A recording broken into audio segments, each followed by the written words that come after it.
So when I walked through the yard, they said, "That's that brother from the Stress Test, man. You know, check him out." How was that process? Because you've never, played jazz before. I grew up on jazz, so jazz has been in my blood since I was a kid. New melodies, I knew beats, rhythms in my head. So just a matter of applying those. Welcome back to Ware's World Podcast. And today we got the opportunity to interview the man, the myth, the freaking legend, Saphir. Saphir, he's a spiritual healer. He's a bank starter. He's an entrepreneur. He's got it all. But he also has a lot of wisdom. Make sure you stick around because the hidden gems are in the end. I appreciate you guys with all of the support that you brought to this. I appreciate Saphir even coming on. So thank you guys and enjoy. Who are you? Are we on? Yeah, we're on. All right, man. Hey, I'm just a, ordinary guy out here doing my best to make it, man, as a sound music healer, shaman, entrepreneur, businessman, So you're in the healing space. That's one of the spaces that I reside, yes. Yeah. Yeah. Take me back. What got you into the healing space? Ooh, man. Way back. Well, I always knew I had some kind of a gift going on intuitively. And I was kind of afraid of it because I could get into people's heads and read their energy and stuff like that. And I could tell when they were, not feeling well, and I would just naturally just go up to them and start massaging them and stuff. Did it hurt? Oh man, that feels good, Yeah. Next thing you know, I got a lineup of people, lined up. So I said, well, I should get paid for this. I'm giving away all this goodness. I should get paid for this. So that's what happened. Kind of evolved from that place because I was in the natural products industry. I had created a radio show called The Natural Grocer. And so from that, I started to, at the trade shows, the natural products trade shows, I got exposed to a lot of people that were in the, natural food business, and who were, a lot of them were healers and nutritionists and stuff like that. So I found a little niche, and then from there, I kind of combined my musical talents with the Health Talk Radio, and decided to create a show called Homeostasis. Homeostasis? Yeah. Still around today? We're getting ready to bring. We're on Spotify. All the major platforms under the name of Homeostasis. Actually, the first show was called The Stress Test. I taught stress management on the radio. My mother used to say I was the first Dr. Phil with a permanent suntan.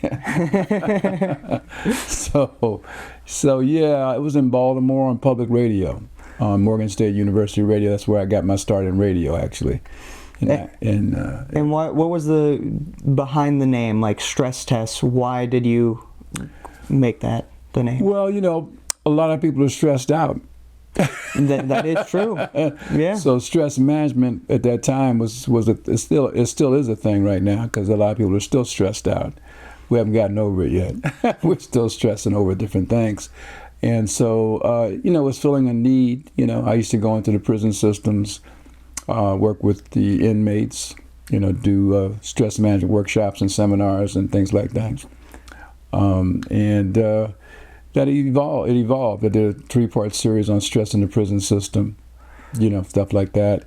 And I learned to combine the music with the stress management seminar. So, you go into a seminar, and people are like, all uptight and stuff like that. So I would play a little flute music, a little something to mellow, like calm the nerves. The nerves, just to kind of close your eyes and relax and listen to this and meditate for a minute, and then it got everybody relaxed where they could actually receive the information, not be tense or resistant to the information.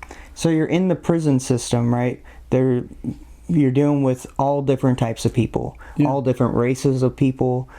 How do you think you broke that barrier of connection besides your music? Was it the way that you talked? Could you relate to these people in any which way? And especially because of the crimes they were doing, that's a difficult thing to kind of get behind. You have to have some gonads to get there, Well, I was already, they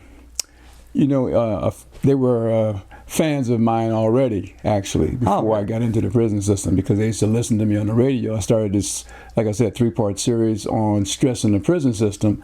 So when I walked through the yard, they said, "That's that brother from the chest test, man. Check him out. He's, hey, brother, So I was already kind of like a celebrity when I walked into to the prison system. So the first thing I said to them is, look, do you guys know who you are? And they're like, what? What do you mean by that? My name is, Dave, John, Butch, whatever. I said, no, man, not your name. I'm talking about who are you? What are you here for? And he said, well, what are you talking about?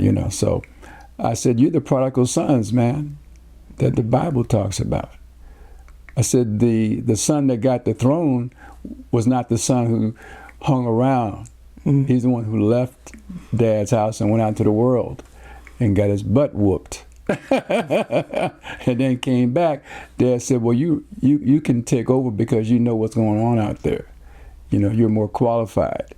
The other sons were upset because, well, Dad, I was here with you. I was helping you out. I took care of blah, blah, blah. I said, but he knows what you don't know, And so I could relate to them on that level and say, hey, look, you guys are really powerful people, man, because you didn't want to eat the processed food and the processed information. You resisted it. And so because of your resistance, you ended up in here. You didn't want to play the game. And it's kind of like a psychologist in a way. That's kind of like the role you're playing. Did you go to school for that at all? No, it's just a natural thing for me. And you mentioned God too. Like, what impact has God had on your life?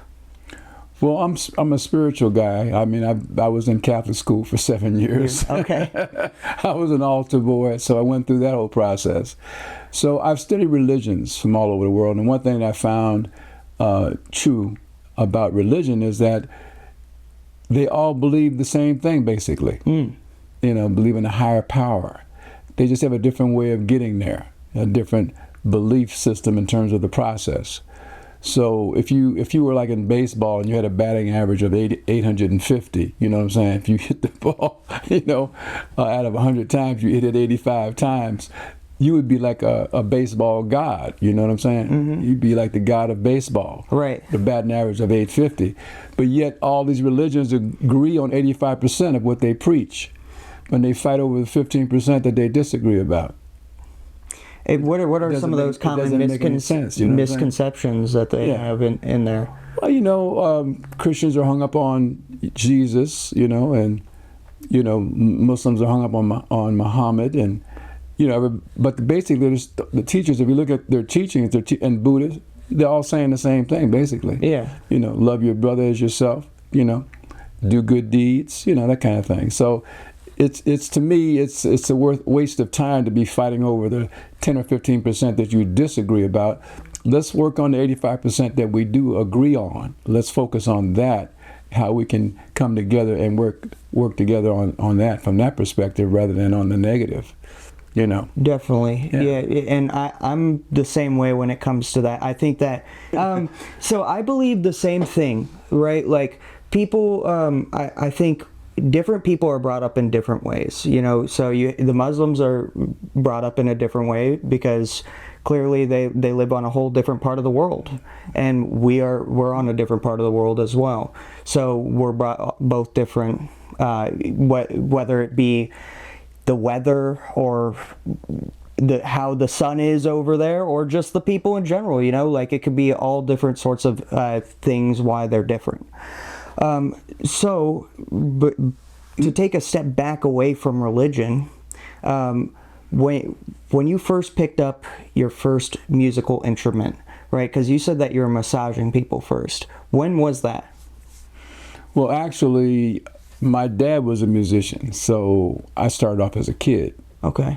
My dad played upright bass with one of the jazz greats, a guy named Thelonious Monk, piano player. So my dad was playing with Monk, whenever Monk was in New York, because I'm from New York originally. And so it was in the blood, already. My dad did the bass, and I ended up taking up drums in the marching band, got the marching, all that kind of good stuff. And in Catholic school, I was in the marching band.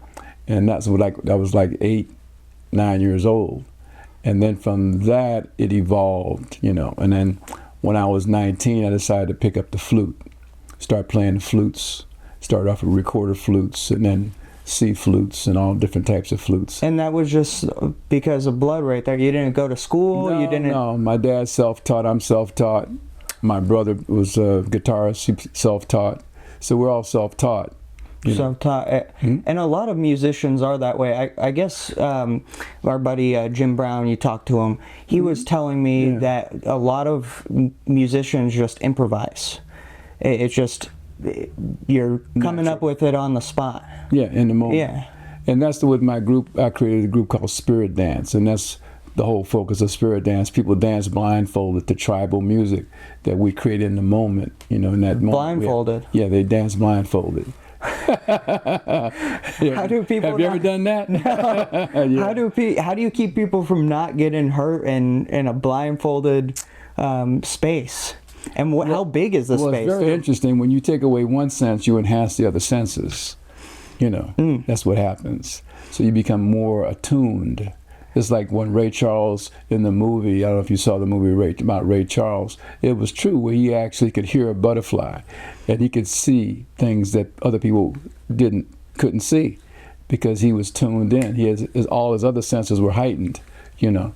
So, but we do have what we call spotters at the Spirit Dance events. We have people who are designated, like 1 or 2 people, to keep an eye on the people who are dancing blindfolded, so they don't hurt themselves. You know, it's like because some people get pretty wild. You know, if I was a spotter, I'd be like, "Where's my blindfold? I want to join in." Yeah, well, you know, we could alternate. You know, we have alternate people. You know, you dance blindfolded for a while, and then someone else spots. You know, that kind of thing. So, but I usually have designated spotters. We did a program one time. We had 600 people dancing blindfolded. 600. Yeah. And this was at the LAX Grand Ballroom, Marriott Grand Ballroom, LAX. How do you promote that? How do you get 600 people? Well, we were booked to do the Spirit Dance at an event for Reverend Michael Beckwith from Agape Spiritual Center in Los Angeles.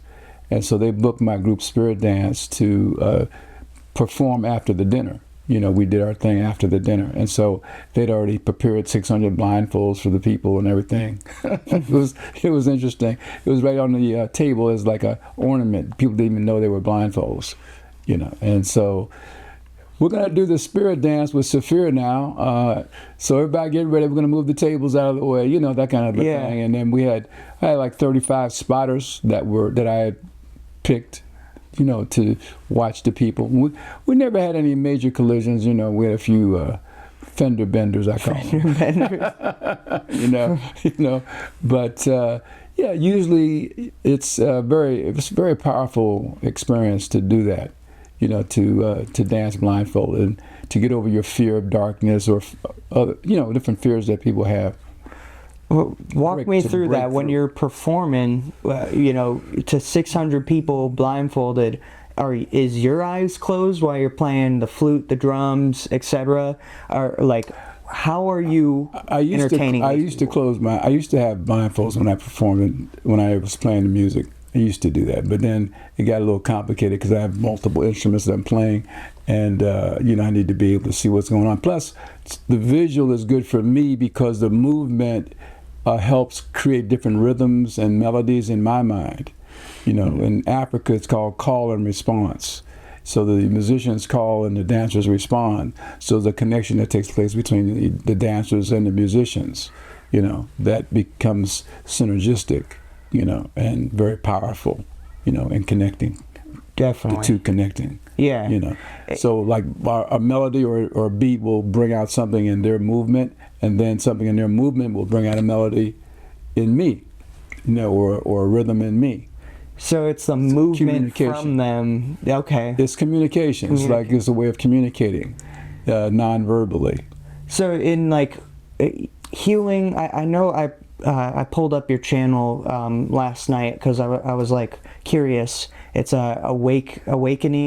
AwakeningMusicBooks.com is our website address. And you got a little bit of jazz mixed in there for one of your top songs. Yeah, we have a CD called Jazz and Other Cool Stuff. Yeah, exactly. How was that process? Because you've never, played jazz before, from my knowledge on all the other tracks on there. What was that like getting? Did you hire somebody? Were you the one playing? I grew up on jazz, so jazz has been in my blood since I was a kid. Okay. Like I said, my dad was a jazz musician, so I just knew melodies, I knew beats, rhythms in my head. So it's just a matter of applying those. I did hire some musicians that played with me on that particular CD album. One of them is quite well known here, Nazim, saxophone player, and a brother named Keith, who played keyboards and also African drums and steel drums. So it was pretty cool. Do a version of Cantaloupe Island with steel drums, congas, and sax. How did you vet those people? Oh, I know them. We had played at different events before. Oh, okay. So just networking. I knew they were. Yeah, I mean, Nazim is a very accomplished jazz musician in town. Plays at the Nash Jazz Club periodically and other places. So I knew he knew certain songs that I liked, jazz songs, and he knew the melodies and he knew how to play those songs. So you guys just linked. I'm just putting down the rhythms. You know what I'm saying? No, I got you. So your dad had a big part in your music, but on a personal level, like away from the music, how did he and your mom, how do you think they did raising you? Because you seem really laid back, and like what's some wisdom if he were here today that he would give to the people? Yeah, well, my dad was a man of few words. He was a man of few words. Few words, yeah. He was more of like an action guy, He would demonstrate, rather than, pontificate. I like that. Yeah, it was all about action with him. Yeah, he would just, by demonstration, he would show you. Now, what about your mom? Excuse me. Mm-hmm. My mom was very more intellectual. My mother liked to talk. But she couldn't play by ear. She had to read music. If she couldn't read it, she couldn't play it. So she was kind of the opposite of my dad and myself in that regard. My brother could play by ear. My dad played by ear. I played by ear. But my mother, she could not. So yeah. It's kind of interesting. So that was just something that we had that she didn't have. But she could read some notes and do a few things on organ, Yeah. My mother was very active in the civil rights movement. Yeah. Mm-hmm. Yeah, she was close to Marcus Garvey, Amy Garvey's first wife. She was close to his first wife. Wow. Amy Garvey, and in the Back to Africa movement in the 30s. She was like 16. So you mentioned Africa a lot, right? Have you been there before? Have you played there before? Spiritually. Spiritually? Yeah. In my DNA, because on my mother's side, my family is from Senegal, West Africa. On my mother's side, on my father's side, Africa and England, but also on my mother's side, we have roots in the Caribbean. In Antigua, West Indies, and also in the Dominican Republic, Santo Domingo. So I got a little Latin merengue blood going on in me too. So I love playing Afro-Cuban music, Afro-Cuban jazz music. Yeah, combination of that. And Caribbean, just Caribbean music, Latin music, world music. Our music is like African, Native American, Middle Eastern, Latin. It's like all one. I call it cross-cultural pollination, Yeah. Yeah. Who says you can only play an African drum, let's put it this way. Who says you can just play a Native American drum when you're playing Native American music? You could use an African drum to play Native American music. Mm-hmm. You can cross it over. You can switch it up. You could do a lot of different things. So we kind of like break the mold. We'd like to break the mold, and what people perceive or think the way things should be. We go, no, we don't want to do it that way. Let's break the mold, Like I got together some drummers with some violin, cello, and harp, So like Africa meets, Europe. Yeah. Violin, cello, harp, drums, percussion, together, And this was in Sedona. We did this, and that's on a CD album we did called Jaguar Magic. I remember that one. Yeah. Jaguar Magic. So that's how that happened. I just had a vision. I said, let's put some violin and some cello and harp and throw it together. Let's see what happens. Yeah. I mean, it's like going in the kitchen and make it. You don't know what you're gonna make. You just walk in the kitchen and say, what do I should cook today? Let's see. Okay, I got a little bit of this. I got a little of that over here. Let me grab a little bit of this. Just potluck. Sometimes you get real lucky. Definitely. Out of all of your projects, how many do you have off the top of my head? I don't recall. Wow. Okay. Music or otherwise? Like on Awaken. On Awakening Music Books. Well, we have the radio shows, the radio podcasts of shows that I've done over the years. The first show was the homeostasis and stress test shows. And then from there, we created a show called The Natural Grocer, Health Talk Radio. At one time, we were the #1 health talk radio show in the country. And then, so we have the radio podcast, we have the music. I've got over 15 music CDs on the site. That's also on all the major music platforms, Spotify and all the. Are those albums, YouTube. EPs, Those are all full albums. Full albums. 15. I just come out with a new EP that just came out called. I have two new ones. Jungle Jams is one that just came out. Jungle Jams. Yeah, and Tribal Hip Hop. Oh yeah, I remember being at the place. I listened a little bit. Yeah. Out of all 15, I know all of them you like dearly, right? But you definitely have a favorite in there. What is that? Well, it's interesting because the first CD we did called Mystical Travels in 1995. We went to the studio.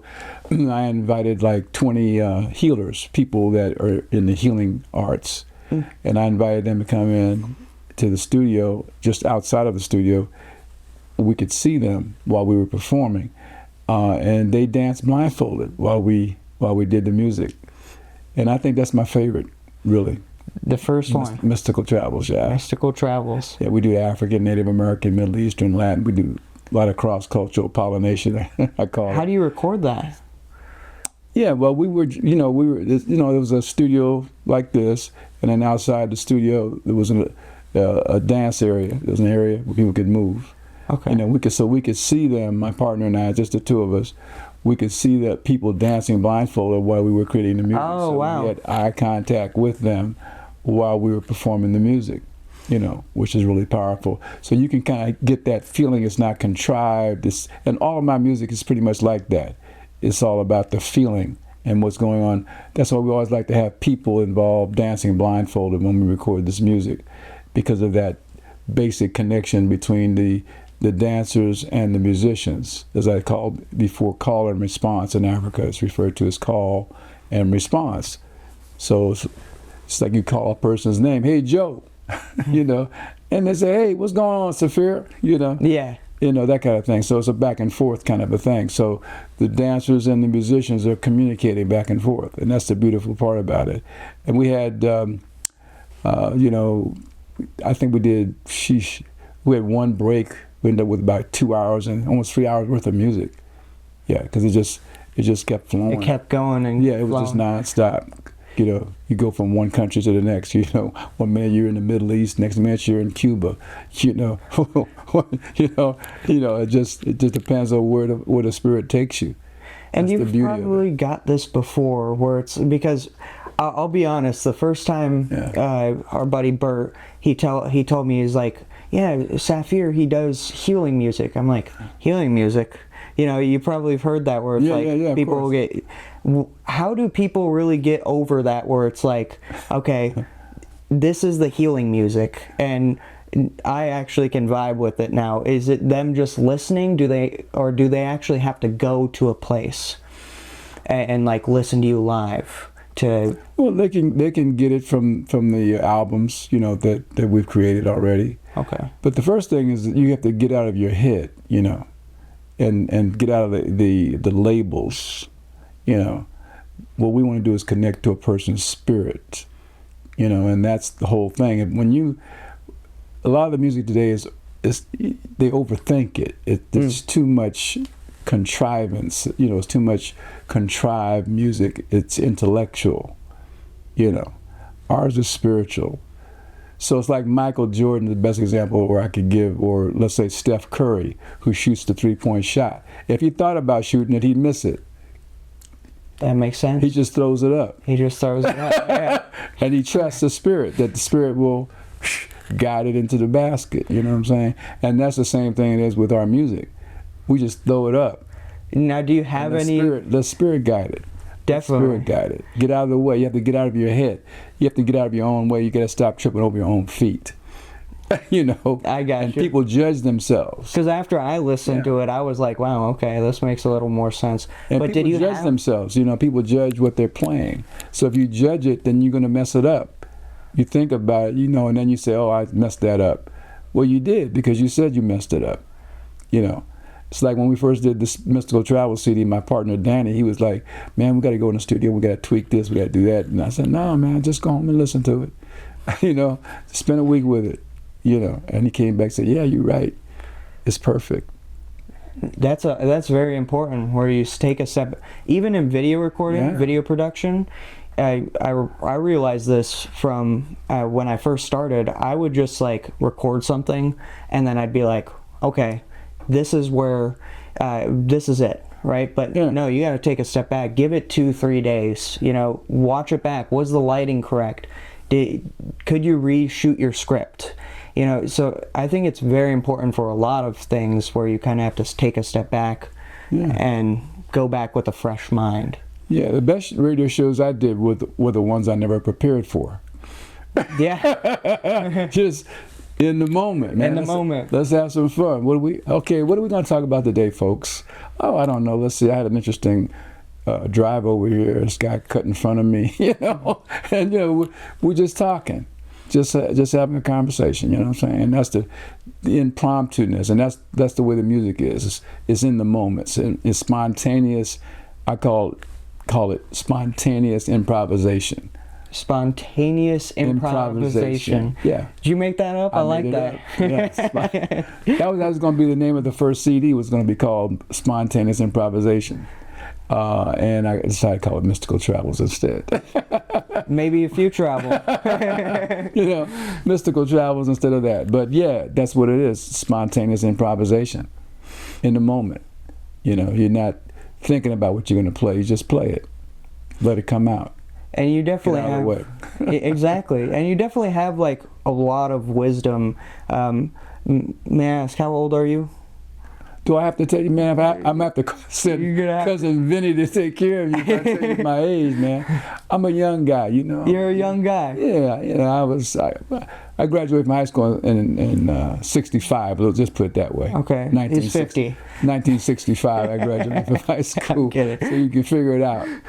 So I could have got out of high school, you know, like as a boy genius, like at the age of 10 or something like that, you know, or could have been, you know, that kind of situation, whatever. But yeah. No, I got you 100%. Yeah, but I'm a young guy.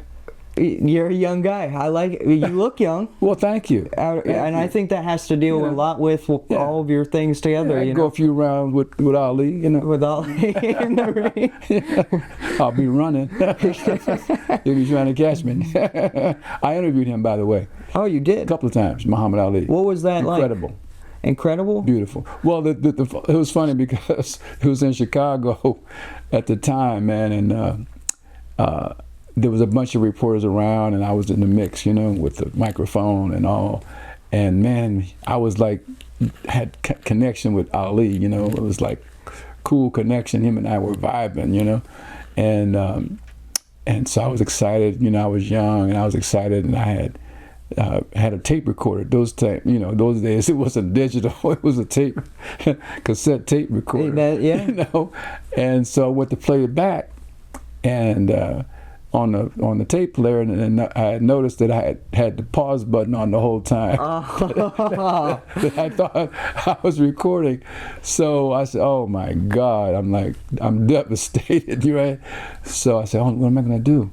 So I knew he was going to be at this event later that night, a little reception, So I said, let me stand out in front of the reception room and catch him as he's coming in.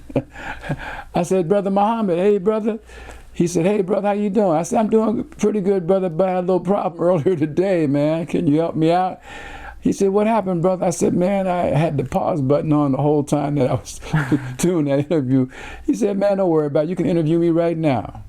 That's awesome. He was, man. He was just that kind of dude, He didn't want me to be in pain too long. He said, "Interview me now." So I got a one-on-one. So it was really cool. Wow. And then 10 years later, he and I made the cover of this newspaper, with me and with the microphone, with the thing on pause. Didn't know. You could see it in there. But you couldn't see it was on pause, but you saw me with the microphone in his face, and and so I had that picture of him and I, and so I asked him if he would autograph it. He was coming through. This was 10 years after that. This was 10 years after I interviewed him, and my kids were with me at the time. My two sons. So they met Ali. So got to meet him. Ali. Yeah, they said that was the biggest one of the most important moments of my life. They said that when we met Ali.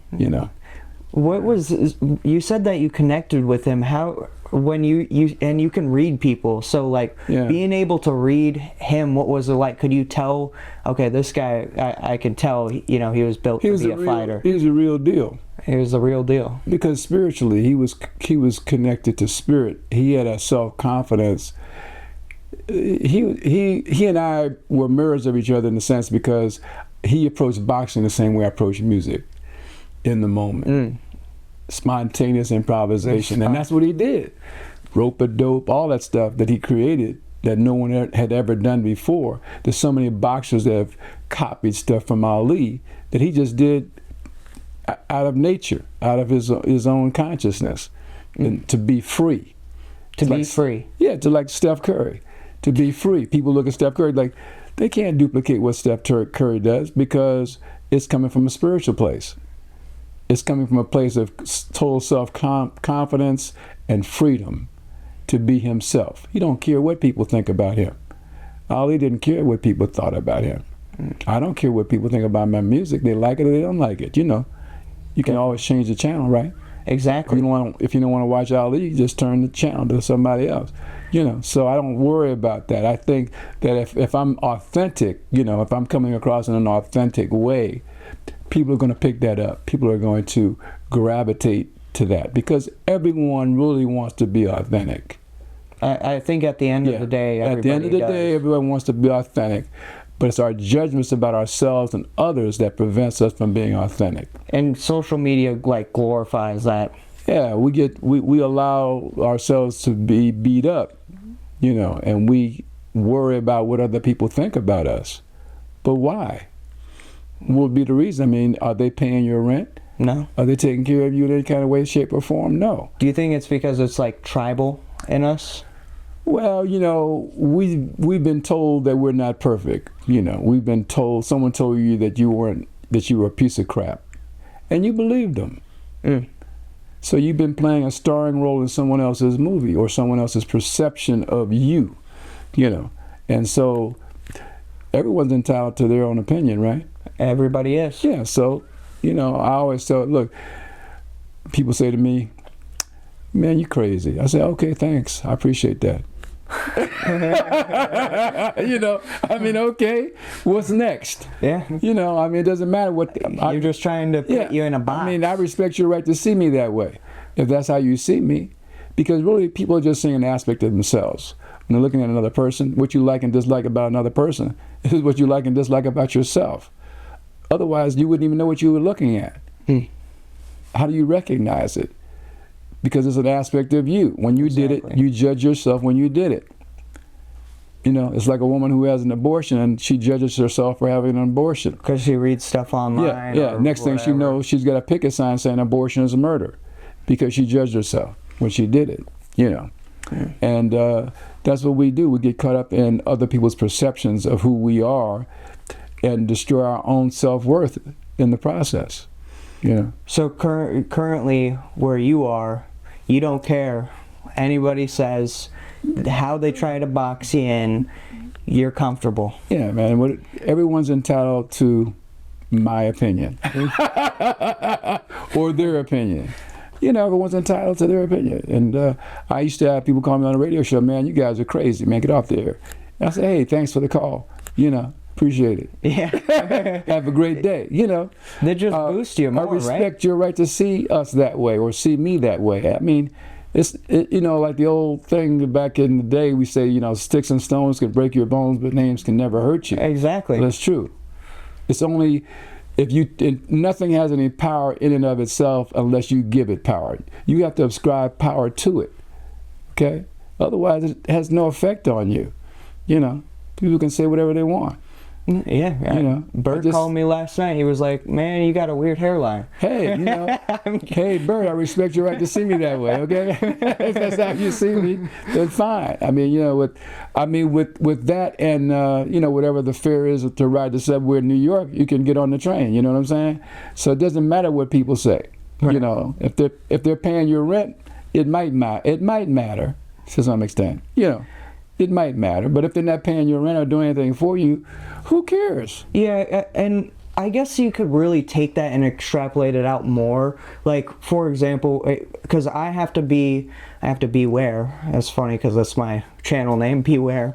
I have to be aware of like what people are talking about in the comment section because obviously I get paid for it. Yeah. Right. And so when you get paid for it, you obviously have to kind of make sure there's certain topics you can't talk about.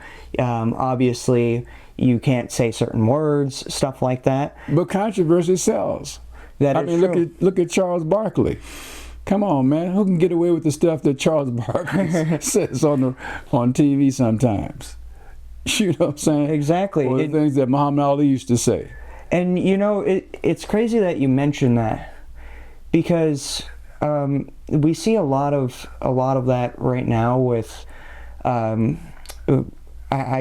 don't know how tapped in you are, but we see a lot of it with like people like Ye, or we see a lot of it with a lot of these influencers that are like, I'm trying to push a certain agenda. I'm trying to get outside of that where I can start talking about these certain things that people aren't comfortable with, right? Yeah, well, I mean, not to name any names, but we got a few people in the White House at the top that pretty much say whatever they want to say and get away with it. Right. You know, I mean, so free speech. Free speech. We have free speech in this country, you know, so I think that people are too preoccupied with what other people think about themselves or about them. And so I just say what comes within my soul to say. Spirit guides me. And I don't want to step on anybody's toes, but if you're standing on my foot, I'm going to tell you, hey man, you're standing on my foot. Exactly. You know, I'm not going to make believe that you're not, you know. 100%. I'm not going to like raise my pain threshold just so you can be happy, you know. Yeah, I mean, it's a great point. You know, oh man, that feels so good. You know, you stepping on my foot. That felt so good. Do it again. Okay. You know what I'm saying? You know, and so I'm going to let you know, hey man, you're on my foot. Could you ease up? Could you ease up? But what is freedom to you? Like, how could you define freedom? Freedom. Well, you know, for me, is just be yourself. Be yourself. Yeah, just be your unapologetic self. You know, I mean, if you say something that offends somebody, like one of my favorite shows that we used to like to do on the radio with homeostasis, then the phones would be, jumping off the hook. We'd ask the question, that's the topic of the show, was, is there such a thing as right and wrong? Oh my God, everybody's calling in, what's wrong with you? Of course there's right and wrong, man. And what would you say? But everybody's seeing a different movie. But what's right for you is not necessarily right for me. What's wrong to you doesn't mean it's necessarily wrong to me. So we're all seeing a different movie. If you have, for example, you could be in an auditorium or a room, and a big Great Dane dog would run in the room. Let's say 100 people in the room. 50 of the people start screaming and running for the hills, right? And another 50 people run up to the dog and start petting them. Because everyone's seeing a different movie. Now, if you had some kind of trauma in your life, maybe where you got bit by a dog or something happened to you with the dog, you probably running for the hills, you know what I'm saying? But if you had good experiences with dogs and hey boy, how you doing, yeah, it's all good. You don't have any fear about stuff like that. But we know a lot of times we've had, like I had almost got run over by my dad's motorcycle one time. It was parked and I was messing with it. So I had a fear of motorcycles after that.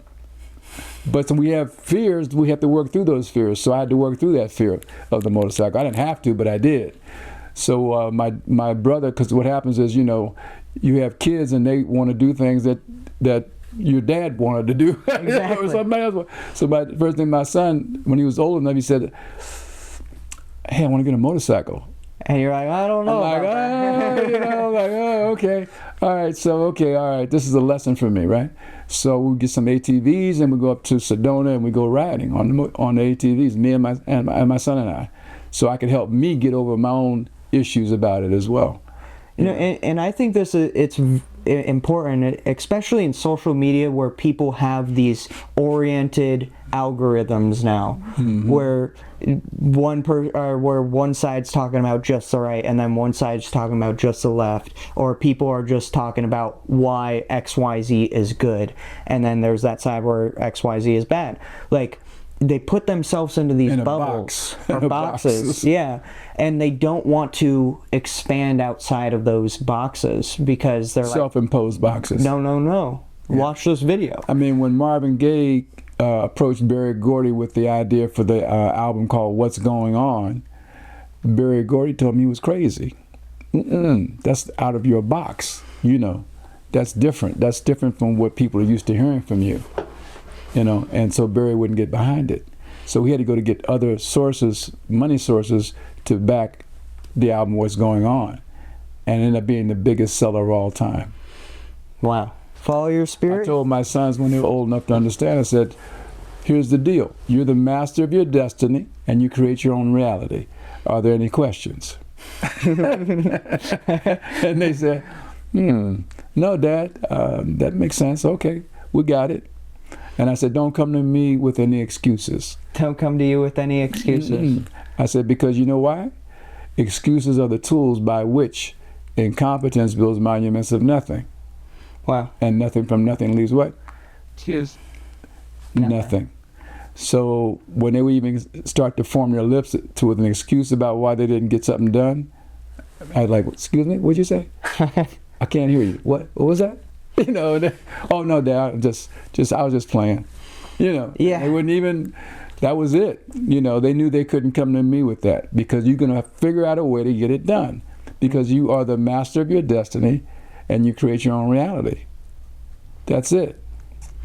That's awesome. And you say that people have called you crazy. What's your definition of crazy? Because doing what you want to do. Do what you want to do. That's that song by the Isley Brothers. It's your thing. Do what you want to do. Yeah. They can't tell you, I can't tell you who to sock it to. Yeah. It's your thing. It's all in the music. You know what I'm saying?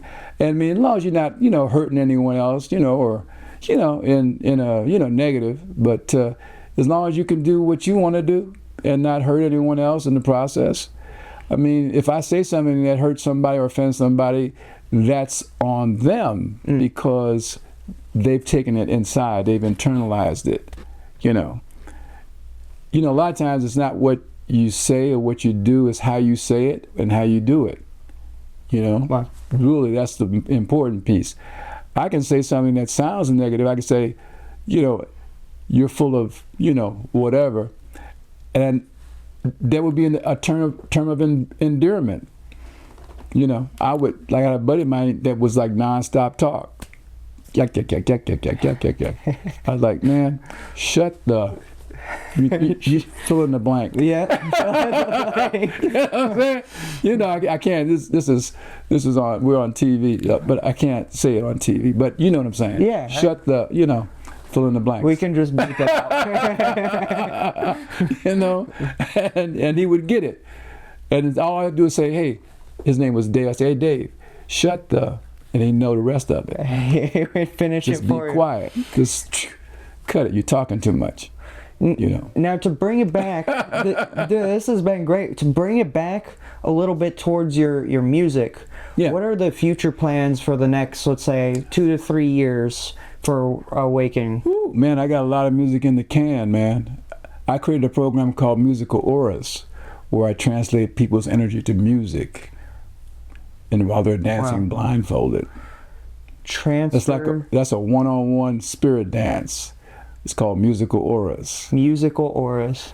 Yeah, just like they have photographic auras, we have musical auras. Wow. Okay?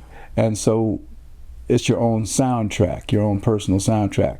So when I worked as a shaman at Vision Quest Metaphysical Bookstore in Scottsdale, we had a Kirlian photography camera that would take a picture of your aura.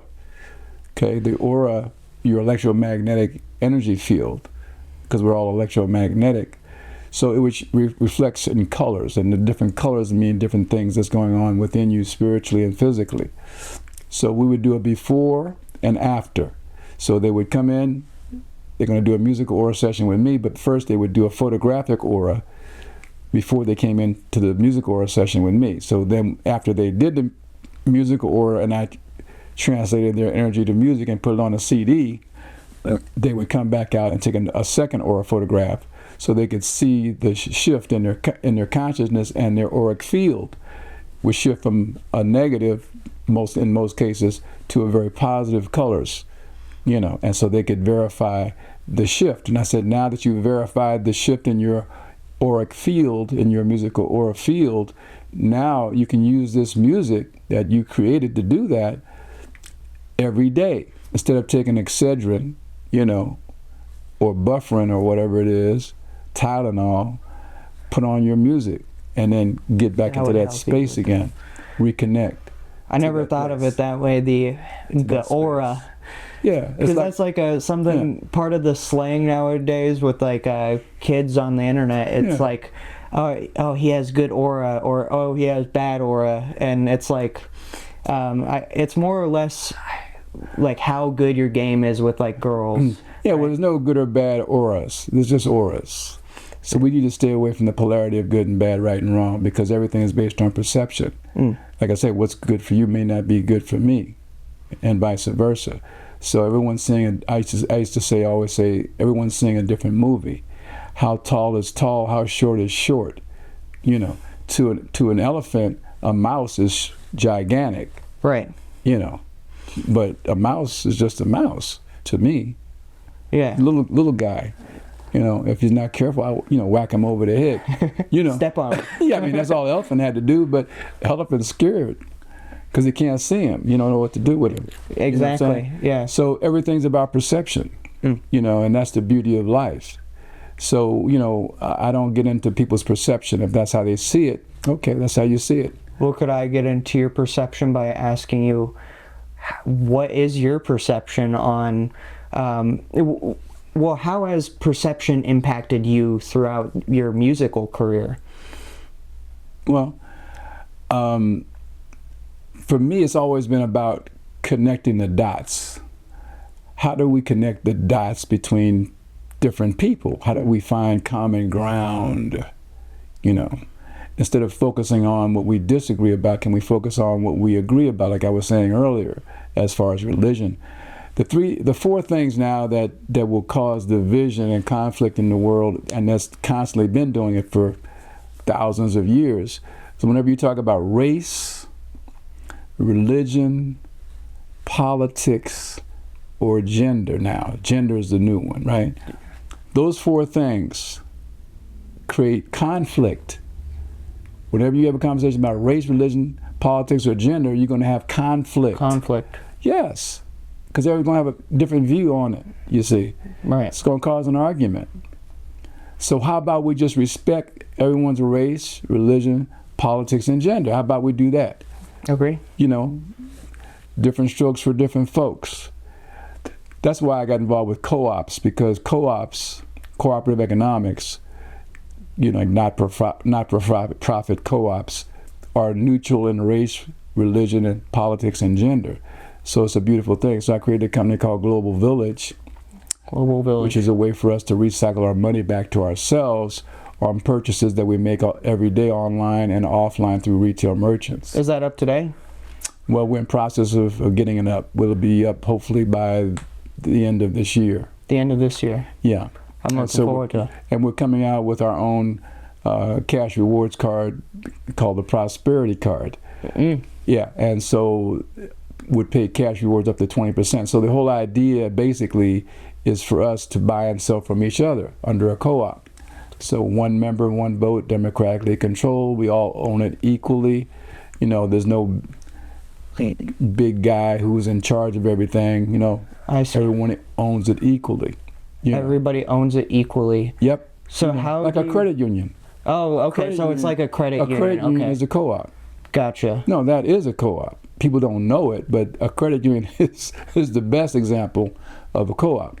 And that's why people join credit unions over regular banks, because they get lower interest rates, they get better service. You know, exactly. Like that's why I signed up for like Desert Credit Union. Exactly. Yeah, and so that's the reason. So Global Village is another form of that. Okay. Okay. Of a co-op, different form of a co-op. How's that structured? I mean, like Land Lakes, True Value Hardware Store, Carpet One, the number one carpet retailer in the country, Sunkissed is a co-op. Because the reason why is because they couldn't compete with the big corporate orange producers that grow oranges. So the small orange producers got together, the small farmers that were growing oranges, and formed the Sunkissed Co-op. You know, and so that's what's going on. That's how they were able to come together as small individual groups of farmers came together and created a big co-op called Sunkissed. And so now, because they are together as a group, they can compete with the big guys. As individual farmers, they couldn't compete. Well, it seems like a huge thing. Like, what is that back end process like, where because you're having to get your own card, you're building this website, you know, how involved are you in this process? And I'm the founder. You're the founder, okay. I'm the founder and chairman of the board of Global Village Co-op. Yeah. And so I've done all the writing and the research, dealing with the banks to issue the card, and all these things have been part of my process. It's been tough because a lot of the powers that be don't really want to see the people have that kind of power. Right. Yeah, they really don't. You know, it's a threat. That's why the banking industry has attempted to stop the growth of credit unions. They didn't want credit unions to be able to cross state lines, for example. They didn't want credit unions to be able to do certain things that banks can do, because they feel threatened by credit unions because of the fact that they provide, their motive is not profit, their motive is service. Mm-hmm. Traditional for-profit corporations are about profit, right? Not service. Service is secondary. Profit is primary. That's why they outsource stuff like tech support and stuff like that. But the fact that you have to fight that, and the powers that be don't want you to get to that. Of course not. That makes a story. Right? Yeah, it's a big story. It's a huge story. That's why I'm involved with co-ops since I was 24 years old. You know, I've been involved with co-ops. 24 years old. Since, all kinds of co-ops. Since I was 24, I've been involved with co-ops. Because it gives the power to the people, back to the people. You know, like a credit union does. You know, you have access to policies and procedures that's going on inside the credit union because you're an equal member of the credit union with everybody else. So your voice counts. You know, if you shop at Costco, you know, the stockholders have the power. You don't have the power. You're just a consumer. You're just going in there to buy some stuff. Right. At the end of the year, Costco and Walmart and whoever are not going to give you a percentage of the profit back. They're not going to say, oh yeah, we're going to give you a percentage of the profit because we really appreciate you shopping here all year. No, they're going to give it to the stockholders, the people who own shares. Right, but not to the consumer, not to the customer that made them rich. Okay, Right. not going to give it to you or me. Okay, but with a co-op, they have to. By law, any net revenue at the end of the year has to be shared equally with all the members of the co-op in direct portion to their patronage. So that's a game changer. But people just don't understand the nature of that. They don't understand how powerful cooperation and service is over competition and conflict. So with Global Village, we're educating people how they can replace competition and conflict mentality, which leads to war, with what we call cooperation and service mentality, which leads to peace and prosperity. You know, it's like, here's your brain on drugs, competition, conflict. Here's your brain off drugs, cooperation, service, peace, prosperity. So people will have a choice, but most people are just not educated. They don't know. They don't understand the benefits. And people have gotten into that greed mode. You know, they're greedy. People Definitely. looking to get People are greedy. advantage over someone else. And where's that gotten us in the world? Okay?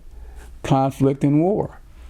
You know, fighting over resources, fighting over the last piece of pie on the table. But where does war get us, son? More war.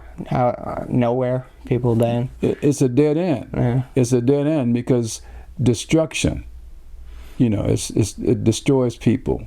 I mean, what's going on in the world today is criminal. You know, you got wars everywhere right now. You got the Pakistanis fighting the Indians. You got the Ukrainians fighting the Russians. These are the same people. They just have a different name, but these are the same people. They grew up together. Right. Indian and Pakistani, the only difference is religion. Jews and Arabs, the only thing different is religion. They're the same people, same father, different mother. I'm just saying that doesn't make any sense to me. No, Brothers and sisters fighting, killing each other for what? Over resources, over control, over power. over one thing that happened like hundreds of years ago. Exactly. Right? So imagine if we made all that a co-op. If Right. everything became in the world became a co-op, then we're all in it together. We all own it together. We're not going to tear down something that we own together. Exactly. We're going to build it up. Build it up. Yeah, not tear it down. We're going to work together and cooperate together. We're going to create prosperity together. So that's why I'm dedicated to co-ops. And everything in my music is about cooperation. Everything in my music is about freeing your soul, you know, in your spirit, and working together. So if there's 3 things that people need to know about you, what would they be? Hey man, I'm going to tell you the truth. Tell them the truth. Yeah, I'm honest. I'm just going to tell you straight up, here's what's happening. You might not like it. You know, but diamonds are made under pressure. Exactly. You know, and so those of us who want to be diamonds in the world, we're going to draw a little pressure to us, you know. So don't look at it as a negative, look at it as a positive. You know, so with about me, it's about honesty, truth, you know, being sincere about it, and empowering other people. Empowering other people. Yeah, I want to help empower other people because I already feel empowered. It's like Steph Curry. He knows he's the baddest thing on the court. So, you know, he wants to help other people, teach other people how to do it, how to let go, how to free yourself, how to free your mind, how to, instead of holding on to the ball, let it go. Let it go. Free it up. Well, this was great. Where can the people find you? Hey man, I'm all over. You're all over. Look in the mirror. You know, we're all connected to God. You know, that God consciousness. We're all part of God, man. Everything is God. You know, the most ugliest thing you can think of in the universe is God.